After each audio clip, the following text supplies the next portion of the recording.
brush pen, not just a writing tool, but a spiritual symbol of a civilization. More than 2,000 years ago, the first pen appeared during the Warring States period. To create a complete brush pen, the craftsman must first go into the forest to search for pine resin, a precious natural material used as glue. Each piece of clear resin is collected, then melted over a low flame, slowly turning into a stream of glue, silently holding the soul of the pen.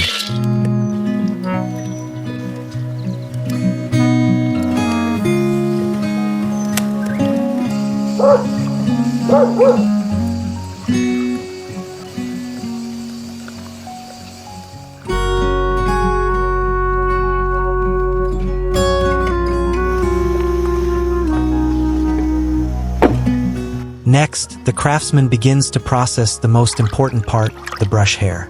The ivory white hair used is goat hair, soft, smooth, and holds ink well. Each hair is soaked and washed thoroughly to remove impurities before being dried in the sun.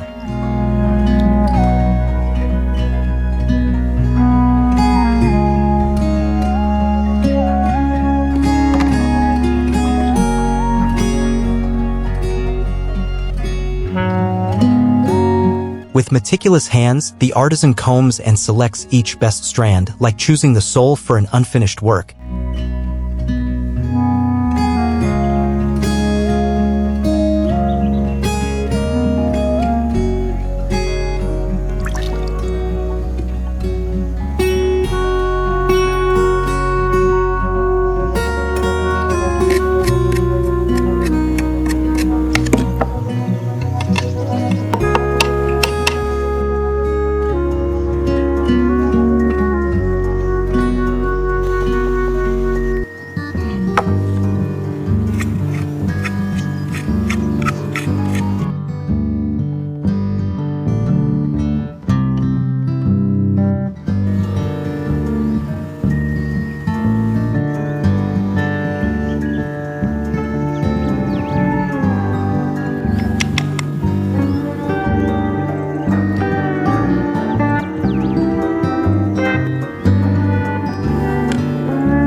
Now it's time to shape the tip, the step that determines the pen's functionality. The craftsman twists the bristles into a cone shape, skillfully arranging each layer to create sharpness, thickness, and the ability to flexibly open and close when writing. No machines, just experience and feeling in each finger.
When the sun rises, the bundles of feathers are dried on bamboo racks. The sunlight dries each strand, restoring their natural elasticity. The body of the pen, the part that comes into direct contact with the user's hands, must be crafted with meticulous care. The artisan chooses straight, sturdy bamboo pieces, then carves them little by little, smoothing each line. Not only is it durable and beautiful,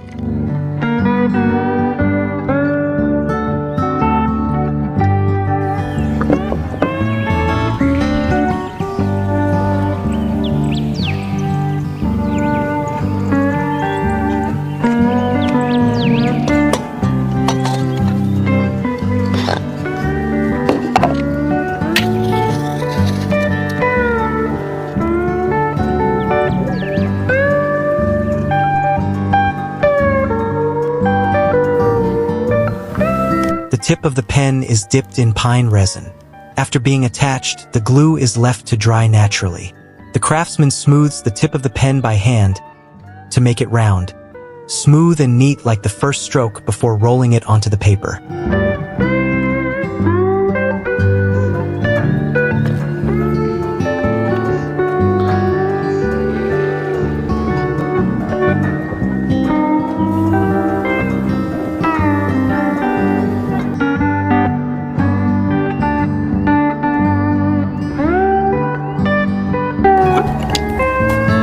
In this crucial step, the craftsman uses a special glue, melted buffalo glue, opaque white, flexible. They are spread evenly inside the pen body, then the tip of the brush is inserted with a precise, decisive movement.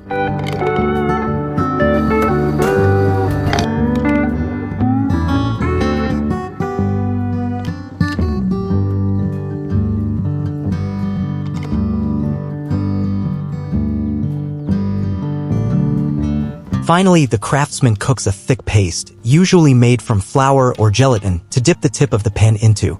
While still warm, the paste helps the pen's bristles to absorb evenly, then it is quickly stroked, squeezed gently to shape.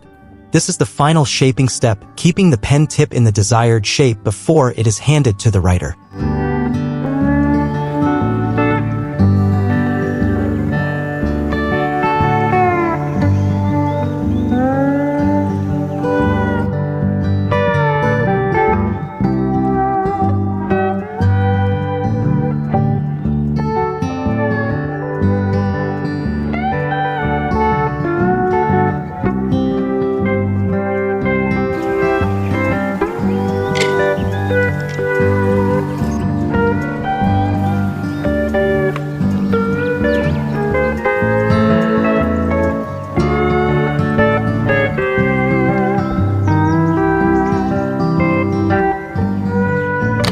The last pens were placed neatly on the bamboo table. Each one was a work of art, carrying the breath of the mountains and forests, of labor, and of the utmost sophistication. For thousands of years, the technique of making ink by hand has never been far from two elements: fire and time. Each good ink stick not only requires pure ingredients, but also requires the patience of the craftsman. To make pure soot, the craftsman begins by grinding the oil seeds, which can be black sesame seeds or tung oil. The residue is carefully fermented, then slowly pressed with a wooden lever. Each drop of oil that flows out dense, shimmering, is the source of energy that will burn into the legendary black color.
This oil is not used for lighting, but for smoldering, creating a layer of velvety black soot.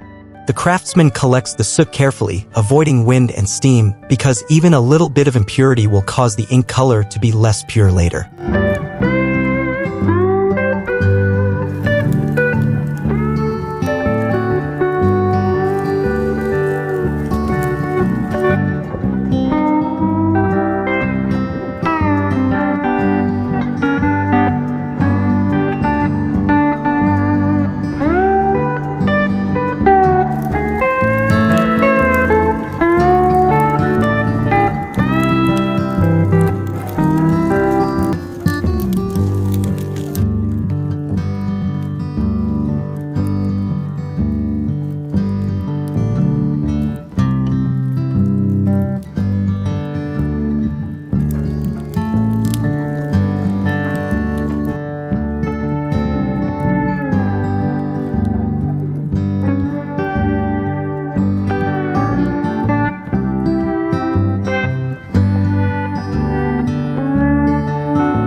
After collection, the smoke soot is carefully filtered.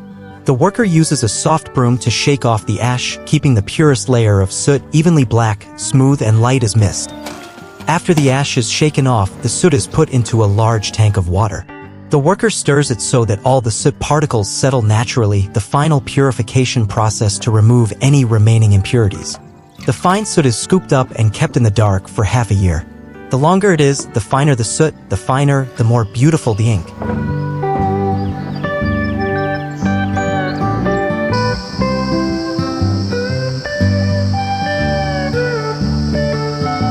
While the charcoal is being brewed, the craftsman is busy preparing the molds.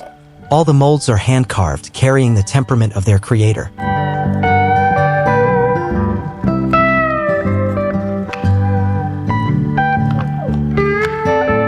At the same time, the craftsman begins to weigh the ingredients to mix the glue, a process that requires precision like mixing medicine.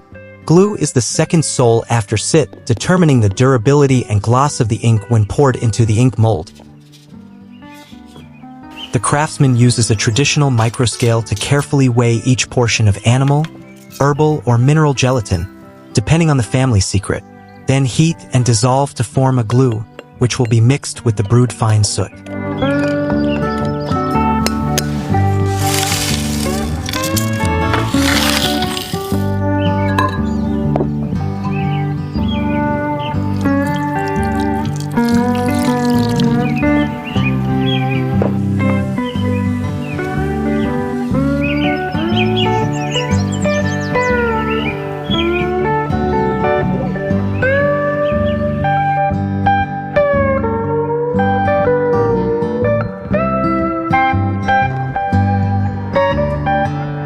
The ash and glue are kneaded evenly by hand, not too dry, not too wet.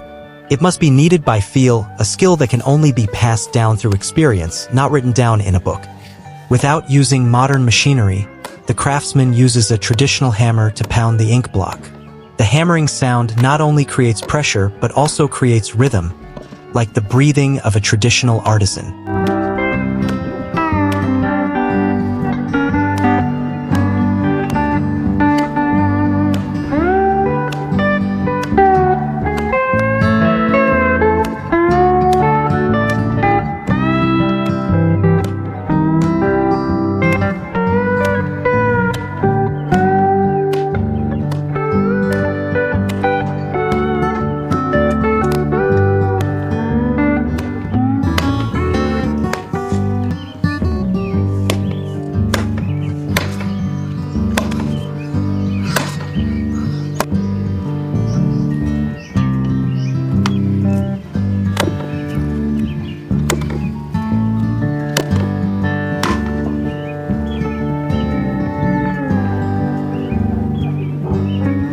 Then each small block of ink is carefully weighed, not only to have a uniform shape, but also to ensure that each ink stick when ground will have the same juice, no color difference, no warping.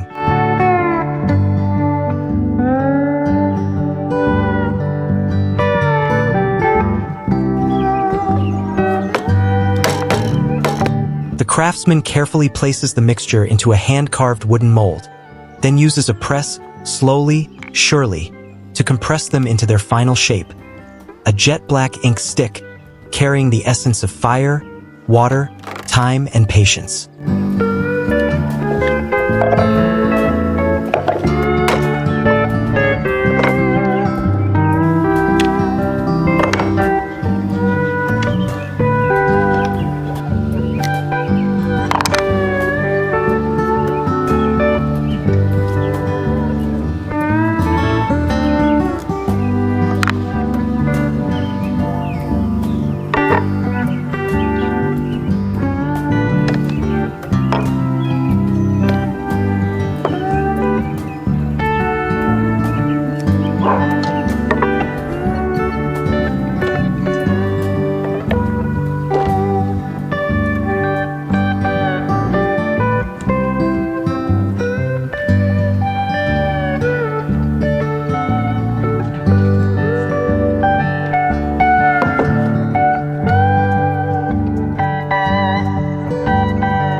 When completely dry, the ink is carefully checked in every detail. The surface must be smooth, without cracks, the pattern is sharp. Each standard ink stick is the crystallization of time, patience, and skilled hands.